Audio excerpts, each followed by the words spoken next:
let's jump into Jesus' childhood. We're gonna kind of finish that up today.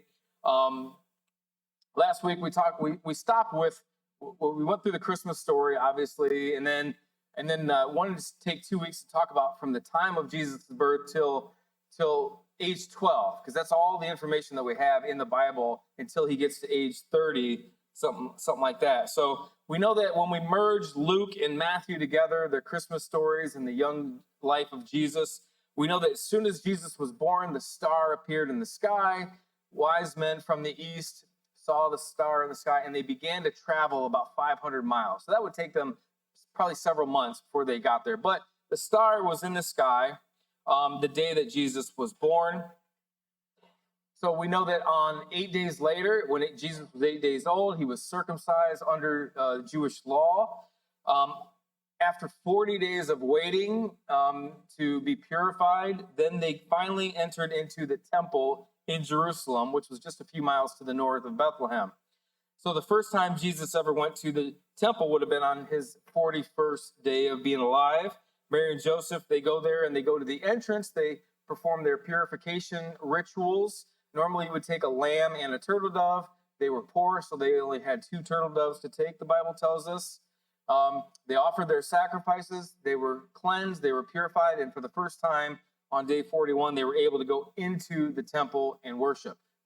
Jesus' father's house, that he called it, the house of prayer. So while they were in the temple on day 41 of Jesus' birth, prophets named Simeon and Anna go to Jesus' family, confirm that Jesus is the Messiah, the Christ. Remember, the anointed and chosen one of God. That's what Messiah and Christ means. And so they spent some time there, and then they went back to their home that they lived in Bethlehem, not the shepherd's cave that Jesus was born in, but an actual house. And they stayed there for some period of time. And at some point, the wise men finally made it to their home in Bethlehem. They gave Jesus gifts. They worshiped him. But on their way there, they stopped in Jerusalem. Jerusalem would have been on the way to Bethlehem. And the wise men didn't know that Herod was a raging lunatic. So he's like, where's the newborn king? We saw a star. And of course, Herod tried to deceive them and say, hey, when you find this child, let me know because I want to go worship him too. But of course, God gave the wise men a vision to reroute home so that it didn't put Jesus in harm, et cetera, et cetera. So we're going to pick up the story of Jesus' young life there today. So in Matthew 2, if you want to turn to Matthew 2 with me, we're going to read a little bit about Matthew as a young child and then as a tween at the age of 12 in Luke. So Matthew 2, let's start in verse 13. It tells us this: after the wise men were gone, an angel of the Lord appeared to Joseph in a dream. Get up, flee to Egypt with the child and his mother, the angel said. Stay there until I tell you to return, because Herod is going to search for the child to kill him. Now, Herod was appointed by Augustus Caesar, the emperor of the Roman Empire, to rule over the land where the Jews live. So there was a Jewish population in the entire Roman Empire, which was mainly the world power in the Middle East area there. And there was a little tiny section, which now we would say is Israel, about 1/5 of the size of Ohio, where Jews lived. And so the Roman Emperor Augustus appointed this man named Herod about 30 years before Jesus' birth to rule over this ancient land of Israel. It wasn't called Israel in Jesus' day. They were just Roman provinces. But Herod was the perfect guy for the Roman Empire because he observed Jewish rituals and he was a builder. So he made the Jews happy because he turned the temple from this small structure into this huge city-sized building. And so the Jews loved Herod for that reason. The Romans loved Herod because it made the Roman Empire a lot of money. And so he was a great king as far as that was concerned, but he was a terrible human being. And so we know that when he heard there was a newborn king, he immediately got jealous. He thought his kingdom was in jeopardy. He didn't realize that Jesus' kingdom was not of this world. And so he did everything he could to kill all the children to make sure that they wiped away this newborn king off the face of the earth. So He just to make sure that no newborn was around, he made sure that everyone from the age of 2 and under were killed. Any Hebrew male was killed. And so he did this terrible deed. And but then verse 14 here at the bottom tells us that that night Joseph left for Egypt with the child and Mary, his mother, and they stayed there until Herod's death. So God warned Joseph and Mary that Jesus was under attack. Herod was going to try to kill the child. So they immediately fled, went down south to Egypt. And of course, Herod did this despicable act. So in total, Herod ruled the land of Israel for about 33 years. So it was only a couple years after he killed all those babies that Herod himself died. It didn't take long for Herod to join all the victims that he had caused in death. And it sounds like Herod had a very painful death. If you've ever heard of the Jewish historian named Josephus, he writes about Herod's death. And I wanted to give you some of the symptoms that Herod died of. It says that he died of symptoms including intense itching, intestinal pain, shortness of breath, convulsions, and gangrene of the genitalia. And so raise your hand if you feel sorry for old itchy crotch Herod that died of this horrible, horrible death. I just think like you don't mess with God's children, right? You just, that's something that you don't do. So it was just about a year or two after Herod commits this atrocity that he dies this horrible death. So God tells Joseph to take the family down to Egypt because Herod is going to do this. So they flee to Egypt, maybe a year, maybe 2. We're not entirely sure. It all depends on how long it took for those wise men to get there and when they left and when all this happened. But once the coast was clear, we read this in Matthew 2, verse 19. It says, when Herod died, an angel of the Lord appeared in a dream to Joseph in Egypt. Get up, the angel said, take the child and his mother back to the land of Israel, because those who were trying to kill the child are dead. So Joseph got up and returned to the land of Israel with Jesus and his mother. But when he learned that the new ruler of Judea was Herod's son Archelaus, he was afraid to go there. So the family went and lived in a town called Nazareth. King Herod dies, the father, he dies, and it was time to move back home. So Joseph, he starts to move back home, but he hears that King Herod's son Archelaus is ruling over the land of Judea. Now, Joseph probably knew Archelaus, probably dealt with him when he was in Bethlehem around there, or at least heard rumors about him. He was probably a lot like his father, a barbaric dictator type person. And so Joseph didn't want to live in the land, any of the land that Archelaus was in charge of. So let's throw up this map. This is what Israel today would have been in the days of Jesus that we're reading about. And so like here's the Sea of Galilee, the Dead Sea, Mediterranean. So Israel today is kind of like this shape here. But back then, it would have been broken up into 4 different provinces. Judea, Samaria, Galilee, and then what we would call Philippi up here. And when Herod died, when Herod died, this section of Judea and Samaria was given to Archelaus. Herod had 3 sons.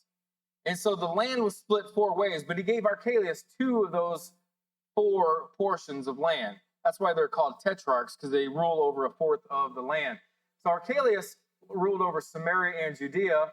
Galilee was ruled over Herod Antipas, who was the same Herod that Jesus stood in front of before he was crucified. And then up here was Herod's other son, Philip. Now, Philip and this Herod, they had some beef, remember, because Philip's wife was left Philip for her brother Herod, and John the Baptist was kind of calling that out, and that's what ended up killing John the Baptist, et cetera, et cetera. So Joseph, when he came back from Egypt up here, he didn't want to live in any of this land because Archelaus was a terrible human being just like his father. So he goes all the way up to, by the way, if you can't see in here, here's Jerusalem and Bethlehem right here. So instead of going here to live, he goes all the way back up to Nazareth in Herod's territory. Okay, so I just wanted you to kind of hear this background so the story made a little bit more sense to you. So by the age of 3, they're back in Nazareth and they're living there, and Jesus is growing up in Nazareth. So technically he is from Nazareth. His childhood's from Nazareth. spent some time in Bethlehem, spent some time in Egypt. But when you say Jesus, it's always Jesus of Nazareth because he spent most of his life in that city up in Galilee. And so from that time, from the age of 3 on, his family would take him down to the temple here in Jerusalem at least 2 times a year for certain festivals. And we read about one of these festivals of Passover in Luke chapter 2. So flip over to Luke chapter 2, and we're going to fast forward from the age of 3 to about the age of 12, and we're going to read about what happens in Jesus' young life here. So Luke 2, starting at verse 41. Tells us that every year Jesus' parents went to Jerusalem for the Passover festival. When Jesus was 12 years old, he attended the festival as usual. After the celebration was over, they started home to Nazareth, but Jesus stayed behind in Jerusalem. His parents didn't miss him at first because they assumed he was among the other travelers. But when he didn't show up that evening, they started looking for him among their relatives and friends. When they couldn't find him, they went back to Jerusalem to search for him there. 3 days later, they finally discovered him in the temple, sitting among the religious teachers, listening to them and asking them questions. All who heard him were amazed at his understanding and his answers. The Bible gives us one story about Jesus as a tween, as a young man at the age of 12. This is the only story that we hear about the life of Jesus. The reason this story is so important is because of his age of 12. Because there's a tradition that goes back 4,000 years in Jewish culture, in Hebrew culture. And that tradition is that when a child is born in a Hebrew family, a boy or a girl, as they're raised, their parents are responsible for them, just like you would be for your children. They're responsible for their decisions. They're responsible to be an example to them, to take them to the temple, to observe the festivals, to read their Hebrew scriptures, to correct them. The parents are completely responsible to them until they reach about the age of 12 or 13. During that time, the children's faith basically is the parents' faith. They kind of adapt the parents' faith. They hook into their parents' religion, if you will. But at the time of their 12th or 13th birthday, they become what's called a son of the commandment, or a daughter of the commandment. And at that point, they are their own person. They're accountable to God themselves. They have their own faith. And so they have this celebration, which in English is for a young boy would be called the son of the commandment.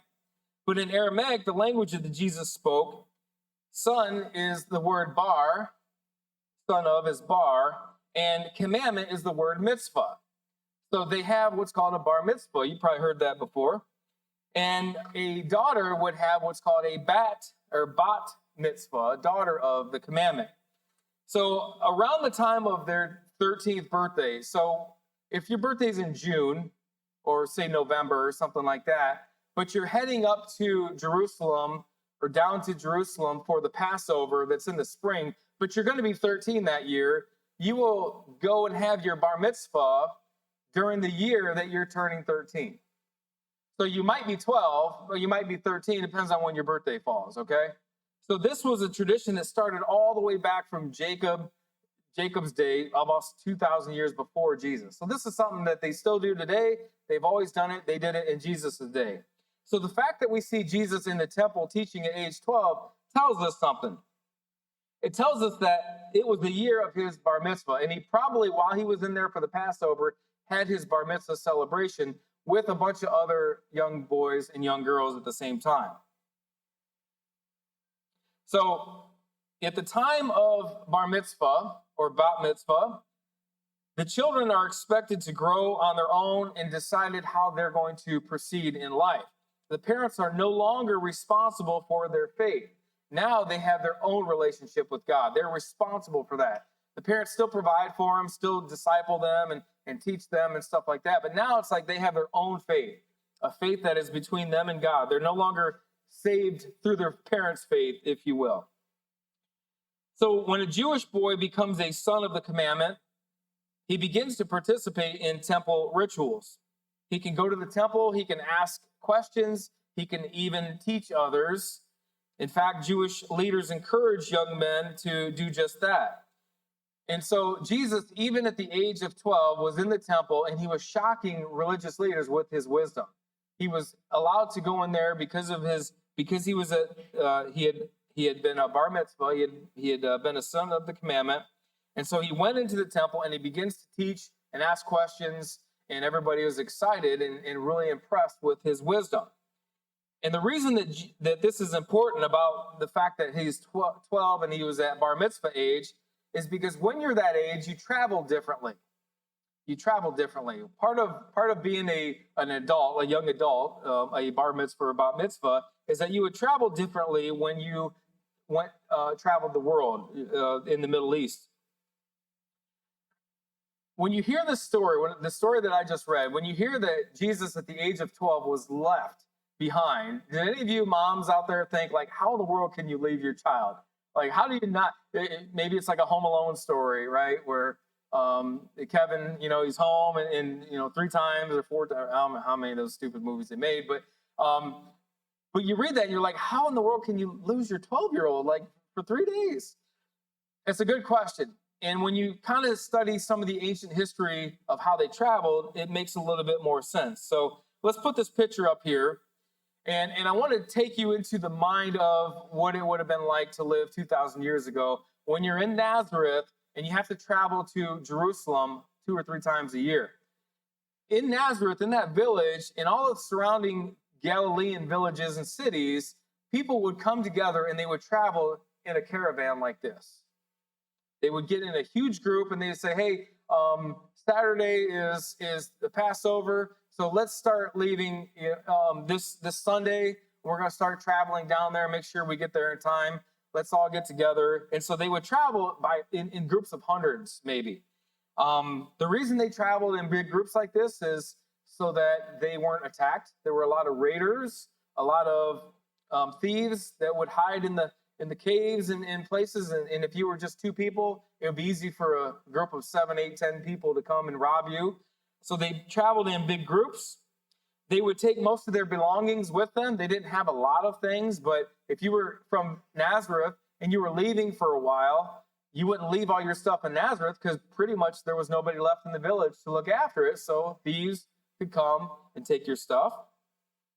And when they traveled like this. In the middle, the women and children would travel together, but the men, the big strapping, strong men, would travel in the front and in the back. Why? So if they were under attack, they would, people would try to attack the front or attack the back. And so the men would be in the front or the back of this caravan. That's the way they traveled.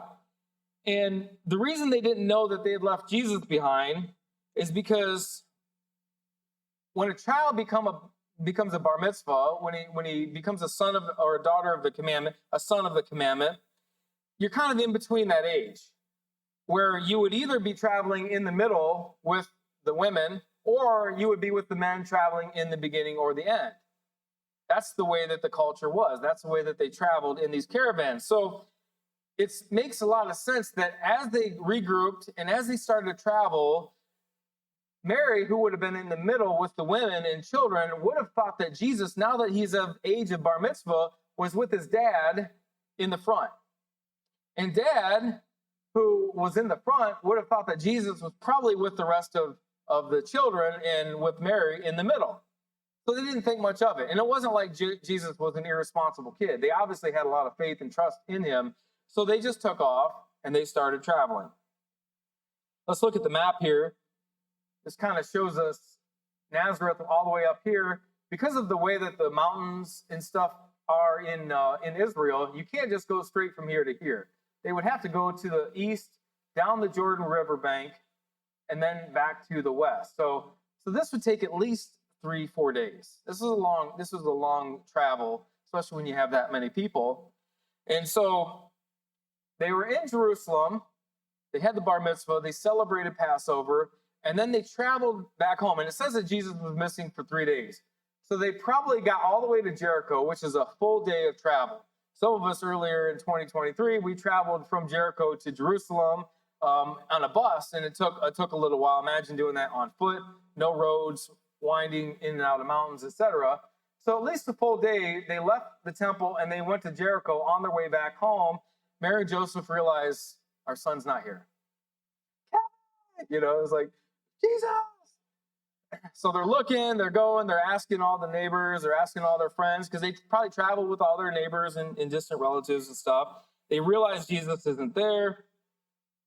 So they take a whole day over here, realize Jesus isn't there, so they spend a whole day going back to Jerusalem. That's 2 days. And then when they go back to Jerusalem, they spent a whole day looking for him, and they find him in the temple. Look at verse 46 there again. If you could go back to the verses above that. Verse 46 says that 3 days later, they finally discovered Jesus in the temple, sitting among the religious teachers, listening to them and asking questions. It goes on to say there in verse 48, his parents didn't know what to think. Son, his mother said to him, why have you done this to us? Your father and I have been frantic, searching for you everywhere. But why did you need to search? Jesus asked. Didn't you know that I must be in my father's house? But they didn't understand what he meant. Then he returned to Nazareth with them and was obedient to them. And his mother stored up all these things in her heart. And Jesus grew in wisdom and stature and in favor with God and all the people.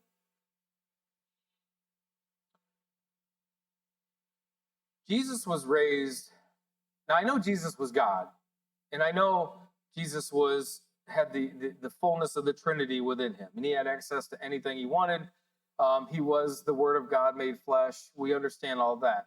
But the Bible clearly talks about his upbringing and how he set aside some of that divine nature and grew in wisdom. He grew in stature, and how he was a human. He was one of us. He was like one of your children growing up, and he worried his parents. But we see that sometimes Mary and Joseph don't get enough credit for how well they raised this young boy, because he's God and because you assume that he's going to do it no matter what. But Mary and Joseph did a heck of a good job raising them. They didn't put riches or sports or any fame or anything before God. They always made God a priority. And that's the environment that Jesus grew up in. They always invested time into his life, making sure that he followed God. When I'm in Israel, I see you can be on the flight from New York to Israel, and you see young children reading their Bible. When they have a TV screen with 36,000 hours of entertainment they can watch, they'd be reading their ancient Hebrew scriptures and stuff. And it's like you can see that parents do a pretty good job of equipping their children so that when they're the age of 13, they're ready to carry that faith on in their own life. And it's something that, we don't see a whole lot of as much here in America.